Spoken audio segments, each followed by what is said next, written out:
2. UN peacekeeping operations and their limitations. A. Introduction. The United Nations UN peacekeeping operations represent one of the most visible and practical instruments of international conflict, resolution, and peace maintenance. Since their inception in 1948 with the deployment of the United Nations Truce Supervision Organization, UNTSO in the Middle East, peacekeeping missions have evolved dramatically in scope, complexity, and geographical reach. They are designed to help countries navigate the difficult path from conflict to peace by providing security, supporting political processes, protecting civilians, assisting in the disarmament of combatants, and helping with the organization of elections and the strengthening of rule of law institutions. However, while these missions have made significant contributions to global peace and stability, they have also faced numerous challenges and criticisms. Limitations in mandate, political will, funding, logistics, and local legitimacy have often impeded their success. Understanding both the functions and the constraints of UN peacekeeping operations is crucial for improving their effectiveness in the future. B. Historical development of UN peacekeeping. UN peacekeeping operations have undergone 3 major generations. 1. First-generation peacekeeping, traditional peacekeeping, emerged during the Cold War era, 1948–1988. Missions were based on principles of consent of parties, impartiality, and non-use of force except in self-defense, aimed at monitoring ceasefires and peace agreements e.g. UNFI in the Suez Crisis, UNMOGIP in Kashmir.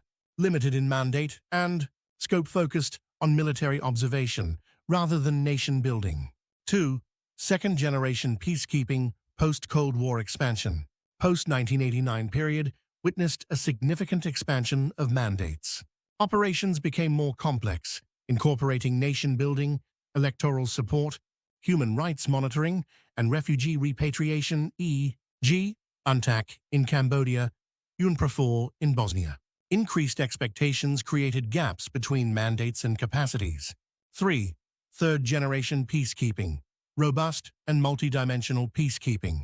Missions in the 21st century involve protection of civilians, robust use of force, counterterrorism, and conflict prevention.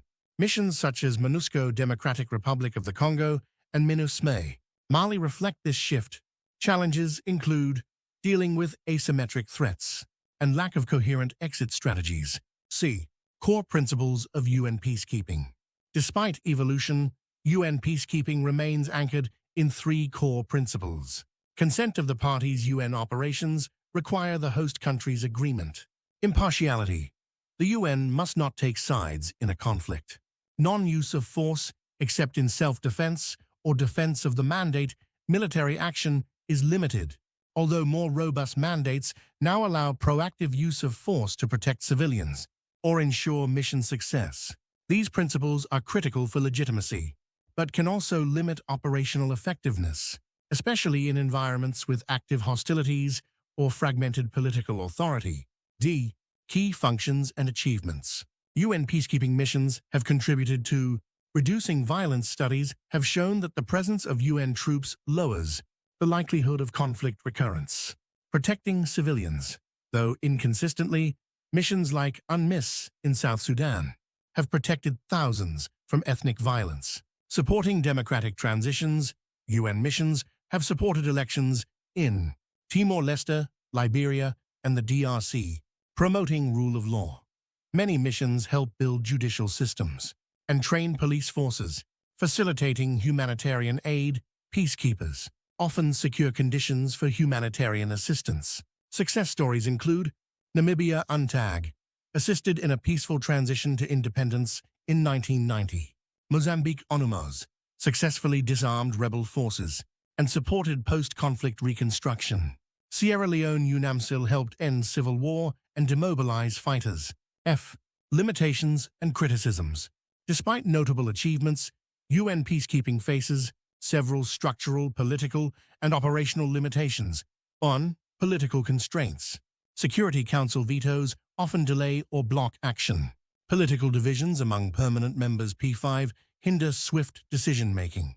Host states may manipulate consent to restrict UN activities e.g. Sudan and the expulsion of UN staff. Peacekeepers are sometimes deployed where there is no peace, to keep violating foundational principles. 2. Inadequate mandates and ambiguity. Mandates are often unclear, overambitious, or incoherent, leading to confusion on the ground. Mandates frequently lack corresponding resources, mandate resource gap. For instance, in Rwanda, UNAMIR limited mandates prevented action during the 1994 genocide. 3. Lack of rapid deployment and resources. The UN has no standing army and relies on voluntary contributions from member states. Troop deployment is often slow, undermining timely response to crises. Shortages in logistics, intelligence, equipment, and air mobility hinder effectiveness. 4. Quality and training of troops. Peacekeeping troops vary significantly in quality. Some troop-contributing countries send undertrained soldiers due to economic incentives. Allegations of sexual abuse, corruption, and misconduct have damaged the UN's credibility. E.g., abuses in the Central African Republic and Haiti. 5. Coordination challenges. Peacekeeping involves coordination among multiple stakeholders, UN departments, NGOs, host governments, and regional organizations. Poor coordination can result in duplication or contradictory strategies, as seen in Haiti. Minister. 6. Asymmetrical threats.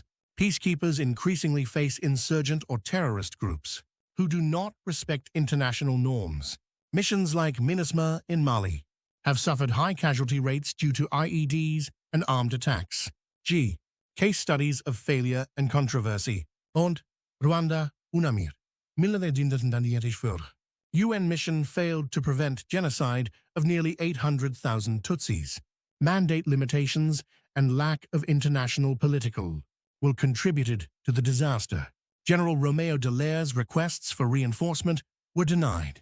3. Bosnia, un profor. 1995 failed to protect the safe area of Srebrenica, leading to the massacre of 8,000 Bosniak men and boys. Peacekeepers were poorly equipped and restricted by mandates. 3. Haiti. Minusta, driven for UN troops introduced a cholera outbreak that killed over 10,000 people. Peacekeepers were also implicated in widespread sexual abuse. The UN was slow to acknowledge responsibility. H. Reform efforts and future directions. Recognizing its shortcomings, the UN has initiated several reform efforts. 1. Brahimi Report 2015 called for clearer mandates, robust rules of engagement, better funding, and rapid deployment capacity. 2. New Horizons Initiative emphasized better planning, partnerships, and capability development. 3. Action for Peacekeeping A4P Initiative 2018, launched by Secretary-General Antonio Guterres to renew political commitment, strengthen performance, and enhance peacebuilding. 4. Emphasis on protection of civilians. POC. Mandates now often include explicit instructions for civilian protection, supported by new training protocols and rapid response frameworks. 5. Gender and inclusion. Increase focus on including women in peacekeeping and peace processes. As per UNSCR 1325, v. The role of regional and hybrid missions. UN increasingly works with regional organizations like the African Union, AU, European Union EU, and ECOWAS. Hybrid missions like UNAMID, a UN mission in Darfur, represent cooperative models, although often facing coordination and command challenges. Regional actors can provide political legitimacy and local knowledge, but may lack capacity. Ethical and theological reflections optional. From an ethical or theological perspective, UN peacekeeping can be seen as a modern expression of just peace or global moral responsibility. The Christian tradition of peacemaking, Matthew 59, finds echoes in these missions, though flawed in execution.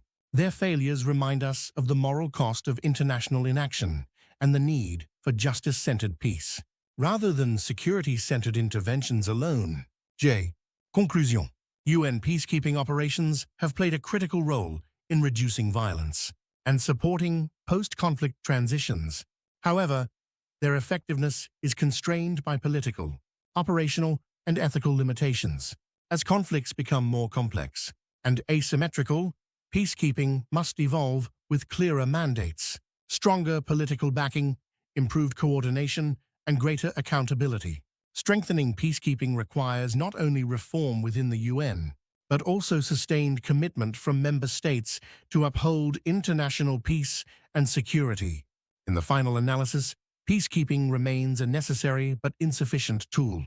It can stabilize situations but cannot replace inclusive political solutions, local ownership, and long-term development. Therefore, peacekeeping must be embedded within a broader framework of conflict prevention, peace building, and global solidarity.